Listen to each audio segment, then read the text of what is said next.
Hey y'all, welcome back, Moonlight Listening Society. We back in the game, back in the game. If you're new here, my name is Keisha and I host the audiobook listening club. And today we are listening to the Wolfless Alpha's Claim. Now you can't find this audiobook or the reading of this audiobook on YouTube. I'll have a link below. Also, you can go click my link in my bio and it'll also be there too. Give your girl a couple points.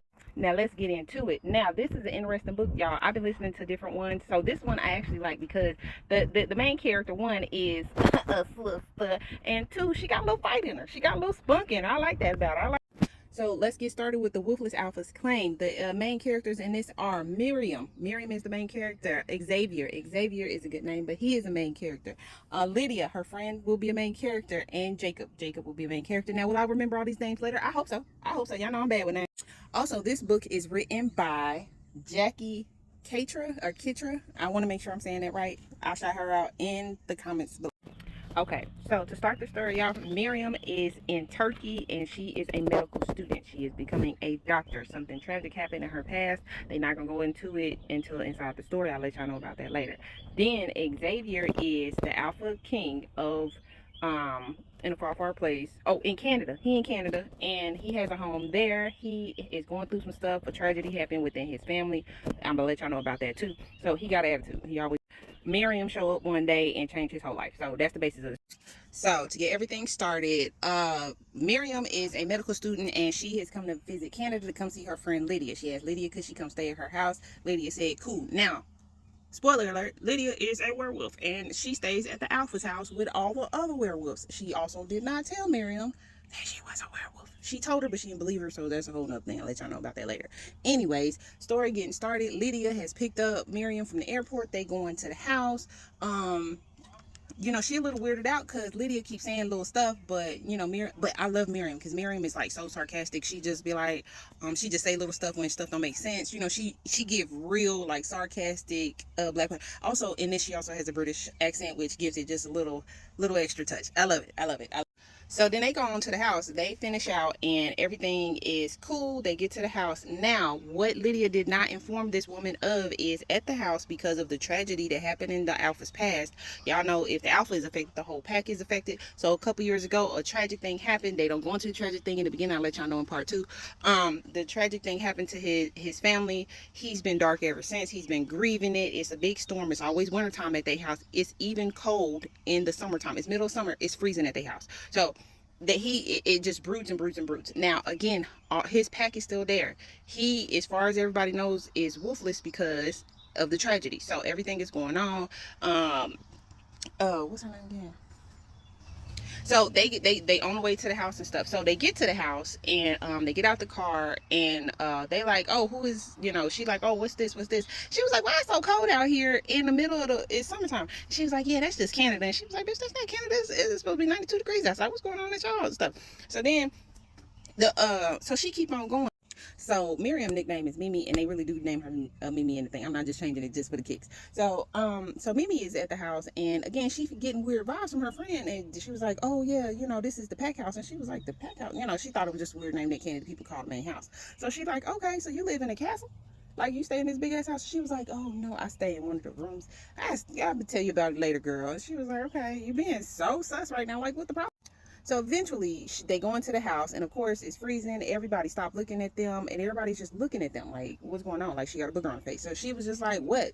I got a booger on my face? And then somebody yelled from back, is she human? And she was like, yeah, just like y'all. And everybody is like, yeah, it's just, so again, giving weird because she didn't tell nobody that this woman was coming, also that she was human. And then, it's some fuckery. Lydia should have said something.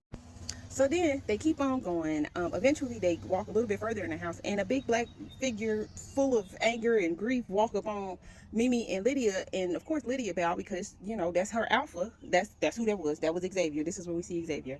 And then so he like, who the fuck is this? And she was like, you ain't got no manners. My name is Mimi, and I'm here visiting my homegirl. He was like, well, what you here for? And she was like, you must be deaf, because I just told you I'm here to visit my friend. He was like, he was like, what do you want? And she was like, to sleep, wake up, then go someplace, then leave again, like if I'm permitted. And he was like, you got a death wish? She was like, damn, you just met me, and now you're always trying to unalive again. Like, that's crazy work. I love her mouth. It is chef kiss. So they go on, everything is cool. So they get past the beginning. Well, actually, Mimi is on his ass. She was like, you just talking back. So everybody in the pack house, of course, you know, you talk to the alpha crazy. Everybody's like, oh my God, it's the alpha. You gonna talk crazy? And this man ain't talked to nobody in 32 years. So he just been, for 5 years, he been a cold stone. Nobody can get him to say nothing. And all of a sudden, he got an attitude with a random black woman that showed up at his house. Ain't that the thing?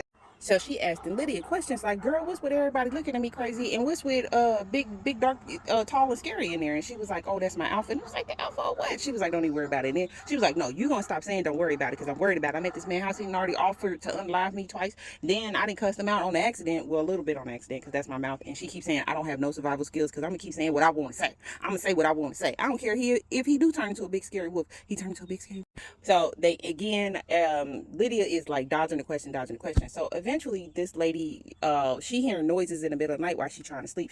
So she get up in the middle of the night because she hearing pacing and stuff like that. And that's the alpha. He can feel her. So he felt something when they came in the house. Plus they live in a place with like vines and stuff, and everything. So the woods is feeling her, feel him, and everything like that. So everything is like, okay, it's moving. So then baby girl is like, what the fuck is going on at this place? And Lydia is not giving her no answer. So then in the middle of the night, Lydia comes to her door and was like, hey, baby girl, what's going on? And then she flushed and sweaty, and she half naked. And she like, you okay? Everything all right? She was like, no, I'm hearing all this shit going on. What's going on? She was like, well, the alpha is awake and he up doing shit. So that means we up doing shit. And it's like, what? The bitch trying to bring me into a cult? She was like, no, I mean, cultish, I guess that's what you would call it. I mean, and I don't know. We got some rules and regulations we got to stay by, but other than that, these good people, you know, disregard him. He be sad sometimes. So then they keep on going, and Lydia. So then breakfast time come, and she go downstairs, and Lydia is down there making breakfast. So again, everybody stop talking, and they all looking at her. They like, oh my God, it's that she did that. And then she again, as a black woman, she was just like, what do y'all looking at? Like, what's the smoke? So then she was like, so then Xavier come down the stairs and he was like, oh shit, you still here? And she was like, damn, you ain't got no manners for strangers? And they was just like, so they basically bickering against each other, and they just whipping it. And everybody again is like, oh my God, this bitch is yelling at the alpha. She said crazy stuff to the alpha. Oh my God. And everybody was like, he ain't said nothing to nobody in 5 years, and this bitch come in the house, he cussed her out twice. Like, that's crazy work. But as black people, I feel like that's good for us. That's good for us. We change lives. So he then told her like, oh, you can't leave. And then she was like, well, don't even worry about it, because I'm gonna leave today. And he was like, you can't go. And she was like, last I checked, I'm a grown ass woman and I can leave in this bitch anytime I want to. So you can't tell me what to do. I leave when I feel like it. And he was like, you better not go nowhere. I'm gonna come find you. And she was like, well, come look then. I'm not scared of you. She was a little scared of him. But she was like, I don't give a fuck. He's not gonna tell me what to do. So then she called a taxi, and she like, well, fuck it, I'm about to go. So then the alpha had already left. Like, she was out there, and she was like, I'm not about to keep dealing with this crazy mess every time something happened. I'm about to go. Like, I'm about to pack my shit. I was already only staying a day anyway. Like, Lydia being weird, I'm about to go. So she get in the car, and then the craziest thing happened. Y'all come back part 2. I'm gonna tell y'all what happened.